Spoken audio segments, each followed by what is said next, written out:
Welcome to Can You Hear Me? Because sometimes I can't hear you. Now here is your host, Noah Z. Hello everyone, welcome to today's episode. Today I have the opportunity to be doing an interview with a professor here at the University of Nebraska at Omaha. Today please welcome Dr. Poch. I'm going to allow her to introduce herself and share a little bit about her background and what she does. Hi, my name is Dr. Poch. I'm currently an assistant professor of special education at the University of Nebraska at Omaha. I am previously a high school special education teacher by trade. I worked in a small rural school district in the Western New York area, primarily taught at the 9th grade level and supported students with high incidence disabilities in both regular education classes as well as more specialized classes for students with disabilities.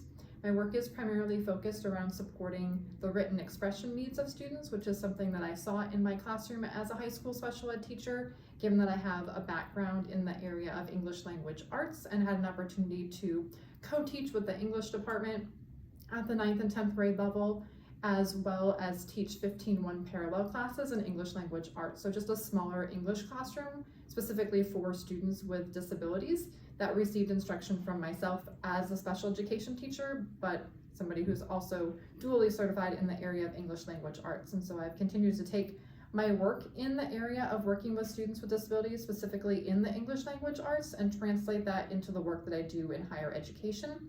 And this is the 4th year that I've been on faculty at the University of Nebraska at Omaha.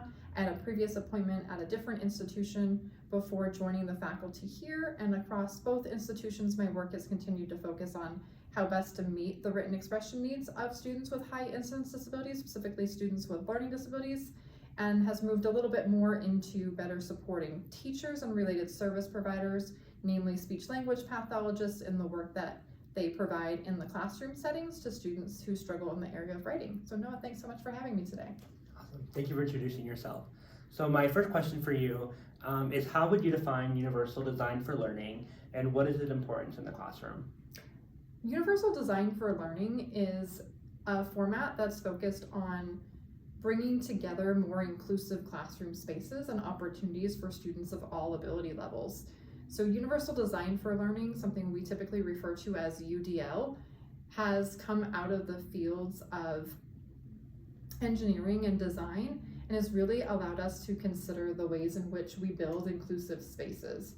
Now that's more so focused on building physical access to buildings, but when I think about the use of UDL in a classroom, I'm thinking about not only physical access for students with disabilities to a classroom space and being able to move around in that location, but also the ability to take something away from that classroom that students find themselves in. So actually having access to the content and access to the various resources that teachers are providing in those classroom spaces. I think this can be really pivotal for students with and without disabilities because it allows students to see the different ways that people are interacting in a classroom space, but it also allows them an opportunity to consider the ways in which a small change can actually benefit more than just one person.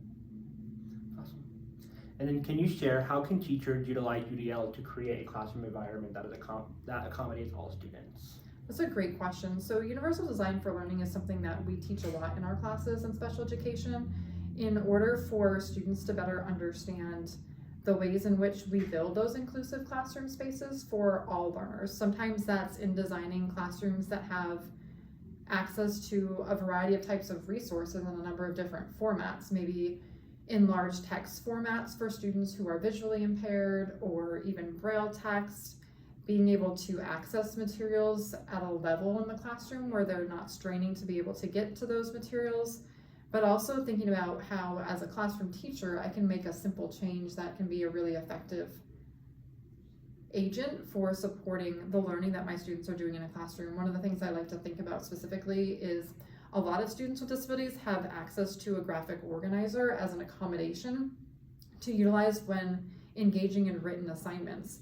However, we know from the research that being able to plan out your writing in advance of actually completing the writing tasks results in not only students writing more text, so the quantity of their writing, but also writing better quality text, so improving the overall quality of their performance, including a number of different types of elements and materials within their writing. And so taking something like a graphic organizer and making it available to everybody in the classroom is one way that I can start to think about how I'm providing access for one or two individual children as a requirement of their individualized education plan, but also using that knowledge to supplement the instruction that I'm providing to all students. Thank you for sharing. Mm-hmm. What are the biggest challenges educators face when trying to accommodate all students? I think the biggest challenge that students oftentimes think about, especially if I think about students in the realms of pre-service teachers, is as soon as I mention the thought of having kids with disabilities in the classroom or being required to utilize something like universal design for learning, that they automatically think they have to write 25 different lesson plans for the 25 different kids in their class. And while it can seem complicated and overwhelming at first, it's the nature of understanding the structure of UDL that is actually the beauty behind being able to build all these inclusive elements into one individual lesson plan. So there does have to be some differentiation at times for the students that I'm working with, and I do have to bring in a student's accommodations or other modifications that are required on their IEP.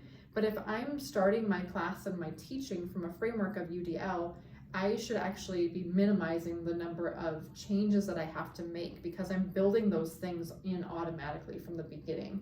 And so it actually will make it a little bit easier over the course of time to see how making one individual change can actually benefit a number of students. I mean, even some of the technology that we use in classrooms right now can benefit a number of students. One of those being, for example, closed captioning on a PowerPoint presentation that teachers could use easily in their classrooms. We've used it at conferences, and I've used it on conference calls in the past. It can be a really simple accommodation that might be needed for a student who's hard of hearing, but can also just be an added piece of my instruction that could benefit all of my students. Not to mention, it's really just the matter of maybe pressing a button to be able to get that information to be relayed for a particular student, but I might unknowingly be benefiting a lot of students by making that little change. Thank you. How does UDL benefit students, and what are successful implementations that you have seen in your work? I would say UDL benefits students, especially students with disabilities, by continuing to give them access to our regular or general education classroom settings, but it also gives them a classroom setting or space that allows them to utilize their strengths more so than their deficits. And in the area of special education, we tend to focus a lot more on the things that a kid can't do versus the things that a kid can do. And our kids with disabilities can do a lot of things. And so it allows me as a teacher to reframe some of my thinking to be able to consider what are the strengths of my students and how do I build my classroom around those strengths. And those are strengths for every student, regardless if the child has a disability or does not have a disability. So I think those can definitely be some of the advantages for students because it allows then students with disabilities a place to really express what they know. And some of our kids are going to struggle in expressing the things that they know, but when I start to build in different ways for them to do that, maybe it's an art project versus a written assignment. Maybe it's being able to orally record what their paper would say versus being able to write it, or using something like speech-to-text technology to support their ability to complete that assignment. Oftentimes, my kids with disabilities can do the exact same assignment. They just need a slightly different format to be able to express in a way that they understand what it is that they can tell you about that. Now, I would say in terms of a successful implementation of UDL, I actually haven't seen it specifically referenced that way in any of the classrooms that I've been in, but I do know from classrooms that I've visited and my own classroom space that the extent to which we can continue to build in a number of adaptations and accommodations for our learners is only going to continue to make our space feel more comfortable and inviting for students who maybe don't see themselves as a learner, or even students who maybe have been told they're not good at something. But using these elements of UDL actually allows it to feel almost more normalized to be different in some ways. I think for too long, society has indicated that having a disability is a marker of being different. and that marker being different is denoted as being bad or something that's not normal or not right, whatever normal happens to be. And I think once we start to consider the ways that we can make some of these changes in our classroom, it allows a student who doesn't learn like everybody else to realize that there's still a space for them in that classroom setting, and that there's still something that they can benefit from in terms of the instruction, but there's also something that they can give back to that environment as well, because now it's become a table where everybody has access to the same materials and everybody has an opportunity to share what they know about that content. Thank you.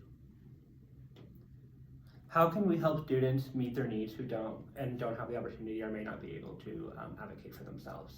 That's a great question. Self-advocacy can be really hard, and I think for younger kiddos, it's something where our little friends typically rely on adult support to be able to have a voice, because they may just be developing the voice that they have for themselves. But I think over the course of time, it's really important for us as educators and as adults to help students understand the role that they can have in their own self-advocacy. And it's only going to become something that's more prominent as the child gets older, especially into middle school and high school, because we want that child to be able to help teachers understand what's working well for them and what's not working well for them, and how we can best support them in that learning adventure. But especially when I start thinking about post-secondary educational success for my students with disabilities, it's getting my students to start thinking about what happens after high school. And it could be a job, it could be college, it could be service, it could be any combination of those things. And I want my students to be able to see themselves in those areas, to be able to consider what their next steps are going to be. What was the second part of the question again? So it was just answering what we can do to help students meet their need for students who can't advocate for themselves. Absolutely. Yeah. So I think that's really a first step.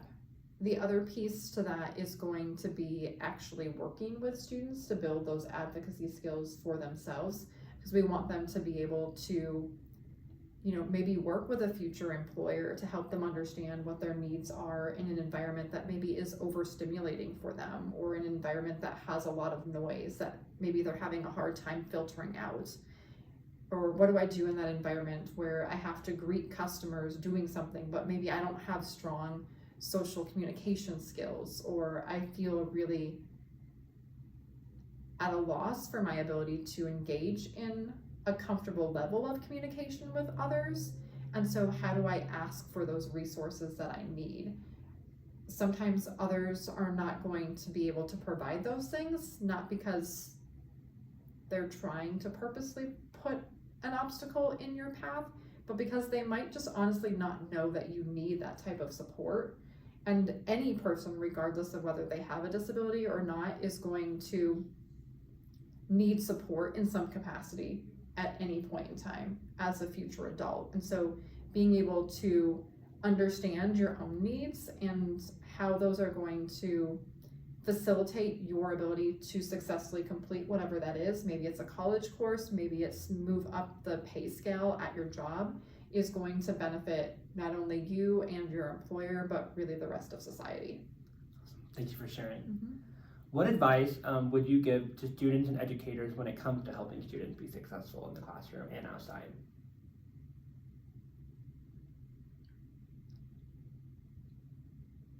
Are we thinking students with disabilities, Noah, or like students in the sense of pre-service teachers? I say students in the sense of disabilities. Students with disabilities, okay, Thank great. you. Absolutely. I think we can help students with disabilities be successful moving forward by first being knowledgeable of who they are as a person and respecting them as a person first. I think there's a focus sometimes on thinking of somebody who has a disability that I need to automatically understand the disability first, but at the core, that person is still a person, and that person is the focus of anything that I'm trying to do as an educator in the classroom, especially when I start thinking about the teams that I serve on as an educator. It's going to be, working with the IEP team, or working with the multi-tiered systems of support team, or a student assistance team, for example. And it's going to be in collaboration with those members that we have to have a central focus on the child and understanding who that child is, including strengths and areas of need, is going to give me a clearer picture for facilitating that process. I think another piece of that is going to be ensuring that as a teacher, I have strong communication skills with parents and family members for that child, as well as the other service providers that are working with that child within the school-based setting, so that we can continue to facilitate the conversations that need to take place. It not only ensures that everybody's on the same page for that child, but that we're also setting the same expectations or holding the same goals, and that focus of my goal needs to be the child. We might be approaching it from different ways, or we might be thinking about different things that we need to do in the classroom to support that child. But at the end of the day, it needs to come back to what's going to benefit that child the most. And when I understand that, and I understand the people and appreciate the people that are working with that child, it gives me an opportunity to continue to put in motion the things that that child's going to need to be successful. Whether it's changing up an assignment in my class, or reworking some type of project that we're going to be working on, or maybe just working with the family to offer a set of supports that could be available to that child for preparing for an upcoming test or quiz, or thinking about what they want to do in terms of their post-secondary success in a classroom. You know, it could be something as simple as encouraging families to read with their kids and connect that back to something we're doing in the classroom, or running through some flashcards at night, or doing some spelling words with the child. But it could also be something more detailed or complex, like having a conversation with the child about what they want to do after they graduate from high school. What do they want to be able to do to live independently? Or what do they hope to do when they go to college? What type of job do they want to have? And beginning to have some of those conversations, and then sharing those strengths as well as some of those struggles with the IEP team, or at least the child's case manager, so that, again, as a team, we can come back and focus on bringing success for that child.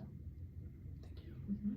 And then what are experiences you have had working with a student or an individual who is deaf or hard of hearing, and what instructional supports or resources and services did you provide to those individuals? That's a great question. So students who are deaf and hard of hearing are just one category of students that have a set of services available to them through the Individuals with Disabilities Education Act. As a former high school special ed teacher, I had the opportunity to work with one student that had a hearing impairment.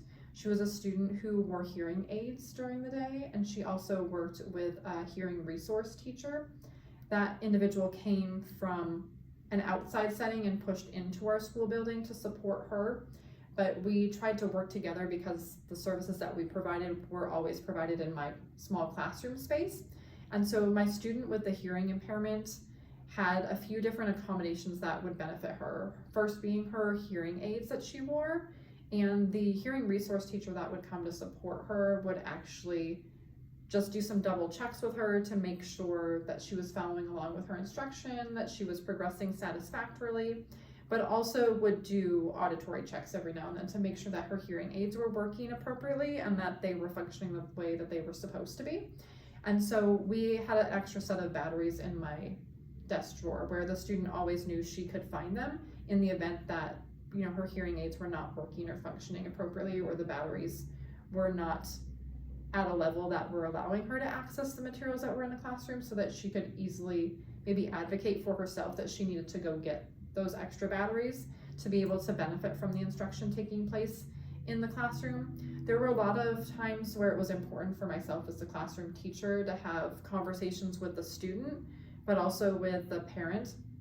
Her parent happened to work at our high school at the time as a paraprofessional, so it was easy to find her mom to be able to have those conversations, but also important for me to work with the hearing resource teacher to be up to date on the things that she thought might be going well or not going well for that child. It was also important to utilize the technology that we had in the classroom. So we did have an FM loop system where there were speakers in the four corners of the classroom, and I wore the fancy little necklace that would allow my voice to be amplified across the classroom. And I just needed to make sure that I not only put on the necklace at the beginning of the class period, but that I turned it on and I had the settings set correctly in the classroom for amplification, which would make it easier for my student to be able to hear the instruction that was taking place. It was also important to ensure that during small group conversation maybe wasn't too loud, and that even in whole group conversation, my students were not speaking over each other, because it makes it more difficult for any student in the classroom, let alone the student who has a hearing impairment, to be able to decipher who's saying what and where that information is coming from in a classroom. We also do a really good job as educators turning our back on our students sometimes to write things on the board, but when I turn to project my voice towards the board, I'm not giving an opportunity for my voice to be amplified towards the students in my classroom. And so it does significantly limit the quality of my voice in a classroom, which can then be supported through something like the FM loop. But if I have forgotten to turn it on, for example, or the classroom doesn't have one, it's really important to ensure that I'm facing my students when I'm providing that instruction. The other side of that is a lot of students who are deaf and hard of hearing read lips, and they read lips really, really well. And so when my back is turned to a set of students, it doesn't give the student an opportunity to hear the best quality of my voice, but also that student then can't read my lips to try to get something more from the instruction, should they not have actually heard something that I said in the classroom. So that's been really important to ensure those types of supports are in place. Obviously, COVID was something that changed that significantly for a lot of students, because in wearing face coverings, it precluded a student's ability to actually read your lips. And so there were thankfully face masks that were made and face shields that became clear in nature that would help facilitate that. That was really important as I was in higher education at the time. And once I got here to UNO, one of my first semesters here, I had a student who was deaf, and she had ASL interpreters in my class that would come every week that would sign the instruction. But it was really important because during that time, there was also a mandate for faculty to wear a face covering during class, because it was still unknown what the effects of everybody not masking might do. And so it was also important for me as an educator to work with my department here to ensure that we had face shields and clear face masks to be able to use in class, so that my student would also be able to read my lips as she was getting information from class. She did have some hearing abilities, so she could take away some information that was heard auditorily, but reading lips was something that was really important for this student, as well as having the sign language interpretation available in the classroom setting. So some of those same supports in my classroom as a K-12 educator were just as important as they were here in a college-based setting for my students who are deaf and hard of hearing. I think given that we know the different types of technology that has evolved over the last several years, things like closed captioning has become much more prominent in communications. It's also something that I feel like a lot of folks know more about.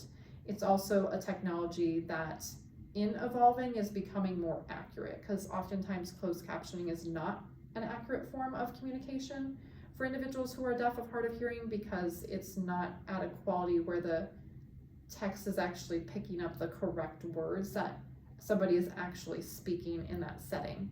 So I think considering the role that technology has played coming out of COVID, but also the role that technology continues to play in conversations that are had over Zoom or meetings that are held over Zoom, is just a really easy function of the technology that we have available by literally clicking a button to make something like closed captioning available, or including it, like I mentioned previously, on PowerPoint slides, because it's something that can be used in a brief presentation in the classroom setting. And compared to other places where I've seen closed captioning on these types of devices has had a much higher quality than what I've seen in the past. I know even here at a university level, we continue to focus and upgrade our technologies and our ability to utilize means to ensure that the materials that we're sharing in classes or outside of classes are available to students of all ability levels. And so we have the opportunity to ensure that even in creating videos for our classroom spaces, if the video does not come with closed captioning, we can get closed captioning added to that video, or if we are creating a video on our own for something like an asynchronous class, for example, that I can actually put that through a more professional setting to be able to have closed captionings created for that video that can then be played by any student that's accessing that technology. So I think those are some of the ways that I have seen technology and other resources used to support kids who are deaf and hard of hearing, both in my K-12 classroom and then here at the university setting. Awesome. Thank you for sharing. Those are all the questions I have for you today, Dr. Poch. So I greatly appreciate your time. Is there anything else that you'd like to share? I don't think so, Noah. Thanks again for having me participate in this opportunity with you and share this information. I just think it's really important for us to continue to think about the ways in which all of us, regardless if we have an identified disability or not, are learners in a classroom space, and we all have something to contribute to the conversations that we're having. And we don't want to inadvertently exclude anybody from those conversations because they may or may not be able to do something or learn in the same way as everybody else. And so I think it allows us as teachers to be a little bit more creative in the ways that we're asking students to participate in some of the learning experiences that we have and that we want to develop. But in doing so, it makes them more inclusive, can make them more engaging at some points, and maybe for some kids even make them even more meaningful. So continue to find ways to support all learners in your classroom and think about the ways that we make those classroom spaces even more inclusive for our learners to be able to access and relay the information that they've learned. Awesome. Thank you for sharing. Of course, thanks again for having me. Yes. Well, that concludes today's episode. Stay tuned for more information. Thank you.